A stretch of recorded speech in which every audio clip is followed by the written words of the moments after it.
Indian രാഷ്ട്രീയത്തിന്റെയും സാഹിത്യ ലോകത്തിന്റെയും ആഗോള വേദികളിൽ തന്റെ മികവ് തെളിയിച്ച ഒരു ബഹുമുഖ പ്രതിഭയാണ് ശശി തരൂർ. ഒരു വിശ്വപൗരന്റെ ദർശനവും നയതന്ത്രജ്ഞന്റെ അനുഭവ സമ്പത്തും എഴുത്തുകാരന്റെ ബൗദ്ധിക മികവും രാഷ്ട്രീയക്കാരന്റെ ജനപ്രിയതയും ഒത്തുചേർന്ന വ്യക്തിത്വമാണ് അദ്ദേഹം. തിരുവനന്തപുരത്തിന്റെ ലോക്സഭാ പ്രതിനിധിയായും ഇന്ത്യൻ കോൺഗ്രസിന്റെ മുതിർന്ന നേതാവായും അന്താരാഷ്ട്ര തലത്തിൽ ശ്രദ്ധേയനായ എഴുത്തുകാരനായും അദ്ദേഹം തന്റെ സാന്നിധ്യം അറിയിച്ചിട്ടുണ്ട്. ഇംഗ്ലീഷ്, മലയാളം, ഹിന്ദി, ഫ്രഞ്ച് ഭാഷകളിൽ പ്രാവീണ്യവും ആഗോള പ്രാദേശിക വിഷയങ്ങളെക്കുറിച്ചുള്ള ആഴമേറിയ വീക്ഷണവും അദ്ദേഹത്തെ വ്യത്യസ്തനാക്കുന്നു. ശശി തരൂരിൻ്റെ ജീവിതത്തിലൂടെയാണ് ഇക്കുറി നമ്മൾ കടന്നു പോകുന്നത്.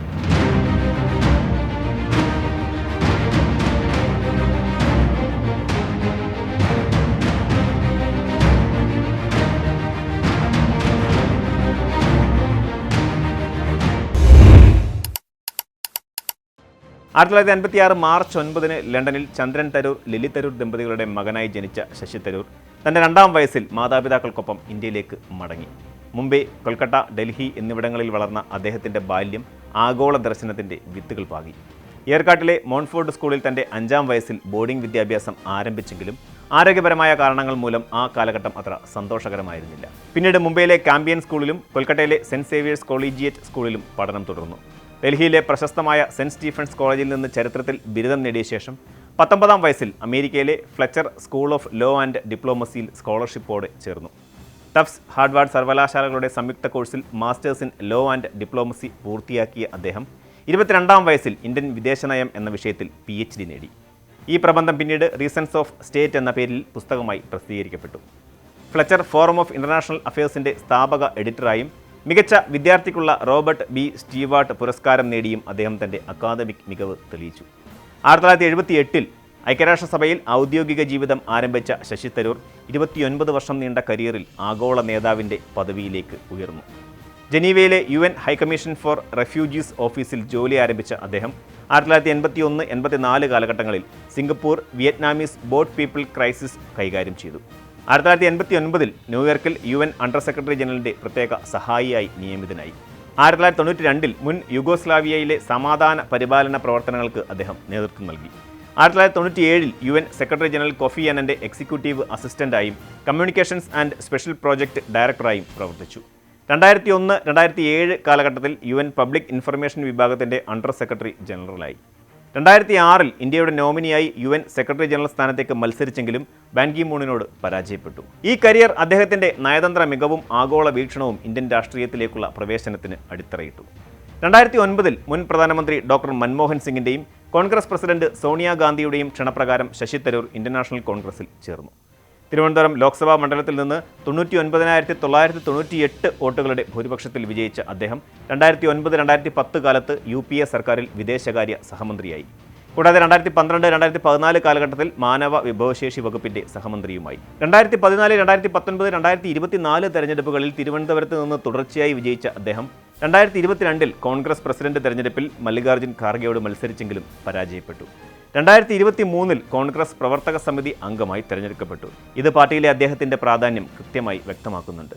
ഒരു എഴുത്തുകാരൻ എന്ന നിലയിൽ ശശി തരൂർ ആഗോളതലത്തിൽ അംഗീകരിക്കപ്പെട്ടിട്ടുണ്ട്. 1989 പ്രസിദ്ധീകരിച്ച the great Indian novel Indian രാഷ്ട്രീയത്തെ മഹാഭാരതവുമായി സമന്വയിപ്പിച്ച ഒരു ആക്ഷേപഹാസ്യകൃതിയാണ്.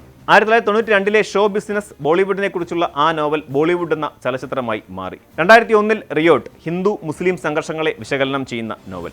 നോൺ ഫിക്ഷൻ രചനകളിൽ reasons of state, India from midnight to the millennium, Nehru the invention of India, an era of darkness, why I am a Hindu, the battle of belonging, Ambedkar a life, the less you preach the more you learn എന്നിവ ശ്രദ്ധേയമാണ്. New York Times, Washington Post, Times of India, Mathrubhumi, Malayala Manorama തുടങ്ങിയവയിൽ സ്ഥിരമായി ലേഖനങ്ങൾ എഴുതുന്ന അദ്ദേഹം 1976 Rajika Kripalani young journalist award നേടി. ശശി തരൂരിൻ്റെ സ്വകാര്യ ജീവിതവും മാധ്യമശ്രദ്ധ ആകർഷിച്ചിട്ടുണ്ട്. 1980കളിൽ തിലോത്തമ മുഖർജിയെ വിവാഹം കഴിച്ച അദ്ദേഹത്തിന് ഇഷാൻ, കനിഷ്ക് എന്നീ ഇരട്ട മക്കൾ ജനിച്ചു. ഈ വിവാഹം പിന്നീട് വിവാഹമോചനത്തിൽ അവസാനിച്ചു. 2007 കനേഡിയൻ നയതന്ത്രജ്ഞ ക്രിസ്റ്റ ജൈൽസിനെ വിവാഹം കഴിച്ചെങ്കിലും 2010 വേർപിരിഞ്ഞു. 2010 സുനന്ദ പുഷ്കറിനെ വിവാഹം കഴിച്ച അദ്ദേഹം 2014 അവരുടെ ദുരൂഹ മരണത്തോടെ വിവാദത്തിൻ്റെ കേന്ദ്രമായി മാറുകയായിരുന്നു. ഇഷാൻ, കനിഷ്ക്, സുനന്ദയുടെ മകൻ ശിവൻ എന്നിവരുടെ പിതാവായ തരൂർ 3 പേരക്കുട്ടികളുടെ മുത്തച്ഛൻ കൂടിയാണ്. നിലവിൽ അമ്മ ലില്ലി തരൂരിനൊപ്പം ഡൽഹിയിലാണ് അദ്ദേഹം താമസിക്കുന്നത്. സഹോദരിമാരായ ശോഭ, സ്മിത എന്നിവർ വിദേശത്താണ് താമസിക്കുന്നത്.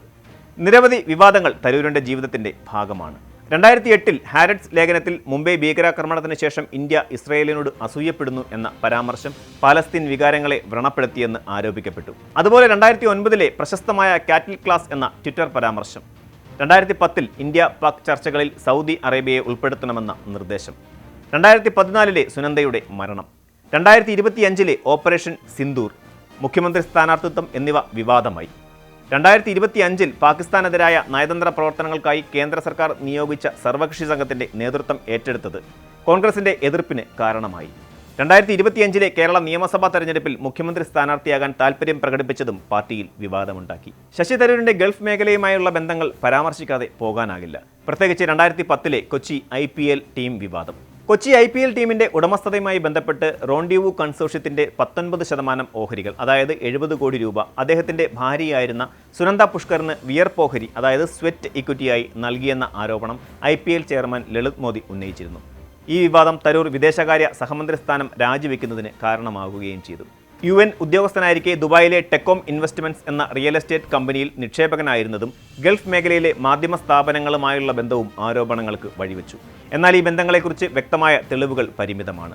നേട്ടങ്ങളുടെ കാര്യത്തിൽ ശശി തരൂർ വിദേശകാര്യ, വിവര സാങ്കേതിക വിദ്യ, രാസവളം എന്നിവയുടെ പാർലമെന്ററി സ്റ്റാൻഡിംഗ് കമ്മിറ്റിയുടെ ചെയർമാനായി. ഓൾ ഇന്ത്യ പ്രൊഫഷണൽ കോൺഗ്രസിന്റെ സ്ഥാപക ചെയർമാനായി.